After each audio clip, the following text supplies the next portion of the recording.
자, 앞서 보셨습니다. 많은 비로 인해서 충청과 경북 지역에 산사태 특보가 내려져 있습니다. 다시 한 말씀드리겠습니다. 세종, 충북 보은과 경북 안동, 상주 등에는 산사태 경보가, 또 대전과 충청 지역을 중심으로 산사태 주의보가 발령 중입니다. 자, 어떤 곳에서 산사태가 잘 발생하고 어떻게 대응하는 것이 좋은지를 최영윤 기자가 전해드리겠습니다.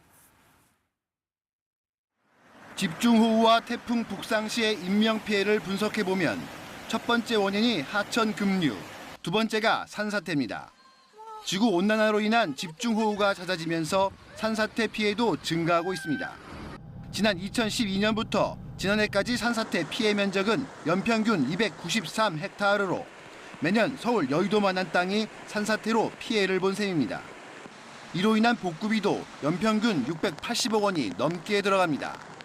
특히 지난 2011년엔 서울 우면산 산사태와 춘천 산사태 등으로 43명이 목숨을 잃었고 피해 복구 비용은 1,500억 원이 들었습니다. 2020년에는 전국 곳곳에서 집중호우와 태풍 마이삭, 하이선 등으로 인한 산사태로 9명이 숨지고 3,317억 원이 투입됐습니다. 산사태는 하루 200mm 이상의 비가 내리거나 시간당 30mm 이상의 집중호우가 계속될 때 일어나기 쉽습니다. 골짜기 길게 형성된 곳, 특히 지면에서 기울기가 30도가량 되는 사면 지역이 위험합니다.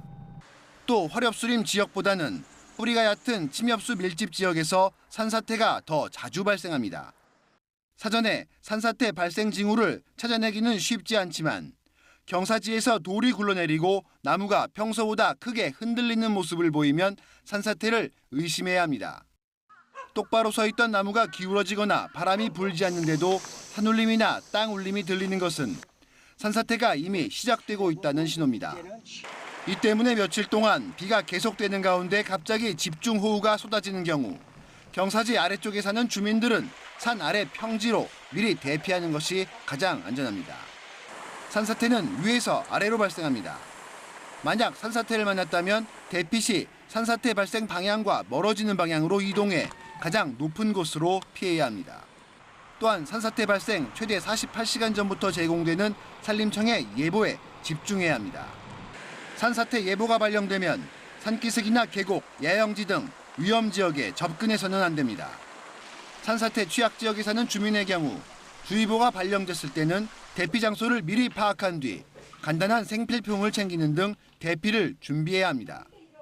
주의보 상황이라도 산사태 징후가 있다면 즉시 대피하고 가까운 관공소에 신고합니다. 경보가 발령되면 바로 대피소나 안전지대로 피해야 하며 화재 등 2차 피해 예방을 위해 가스와 전기 등을 차단하는 게 좋습니다. 대피 상황을 이웃 등 주변에 큰 소리로 알리는 것도 중요합니다. 산사태가 진행되면 귀중품이나 집안 단속 등을 이유로 집 안으로 되돌아가면 절대 안 됩니다. KBS 뉴스 최영윤입니다. 오늘 오전까지 새벽 시간대 그리고 오늘 밤 심야 시간대 집중호우가 예고됐습니다. 침수 피해 그리고 산사태 피해 없도록 잘 대비하시기 바랍니다. 뉴스 특보 마치겠습니다. 고맙습니다.